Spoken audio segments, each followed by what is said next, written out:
Hi అండి అందరికీ. ఇవాళ చేయబోయే రెసిపీ చికెన్ ఫ్రై. రైస్లోకి, బిర్యానీలోకి చాలా చాలా బాగుంటుంది. ఇలా ఒకసారి ట్రై చేయండి. ముందుగా చికెను శుభ్రంగా 2 సార్లు కడిగి తీసుకోండి. ఆ చికెన్లో ఒక గరిటెతోటి అల్లం వెల్లిపాయ పేస్ట్ వేసుకోండి. అదే గరిటెతో పెరుగు వేసుకోండి. కొద్దిగా పసుపు, తగినంత కారం, 3 స్పూన్ల వరకు నేను కారం వేసుకున్నాను. తగినంత ఉప్పు, ధనియాలు జీలకర్ర పొడి 2 స్పూన్లు వేసుకోండి. 1 స్పూన్ గరం మసాలా, ఒక అరచెక్క నిమ్మరసం పిండుకోండి.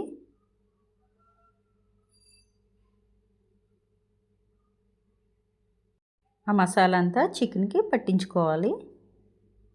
ఆ విధంగా మొత్తం కలిపి పెట్టుకోవాలి. అలాగా కలిపేసుకున్నాక అరగంట సేపు మూత పెట్టుకుని ఉంచుకోవాలి.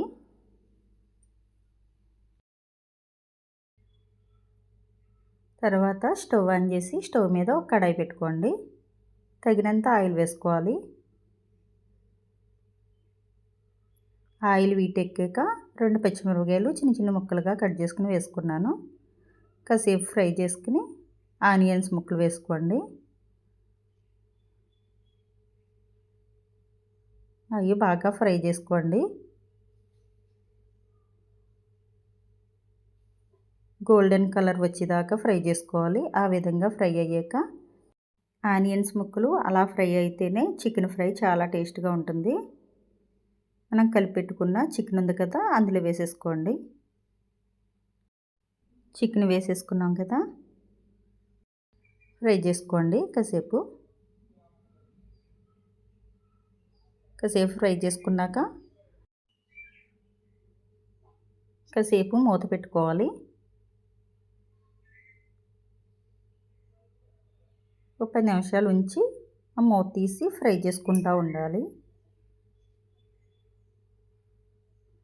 అలా ఫ్రై చేసుకుంటూ ఉండండి.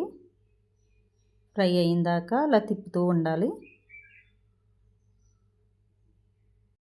ఈ విధంగా ఫ్రై చేసుకుంటే బిర్యానీలోకి చాలా టేస్ట్గా ఉంటుంది. కొద్దిగా కరివేపాకు వేసుకోండి. కొంచెం కస్తూరి మెంతి వేసుకోండి.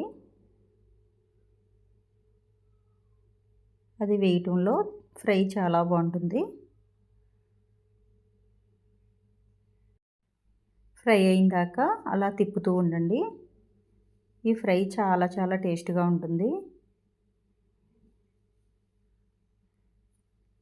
చపాతీలోకి, రైస్లోకి, బిర్యానీలోకి చాలా టేస్ట్గా ఉంటుంది. ఒకసారి మీరు కూడా ట్రై చేయండి. రెడీ అయిపోయింది చికెన్ ఫ్రై. నా వీడియో నచ్చినట్టయితే లైక్ చేయండి, షేర్ చేయండి, సబ్స్క్రైబ్ కూడా చేయండి.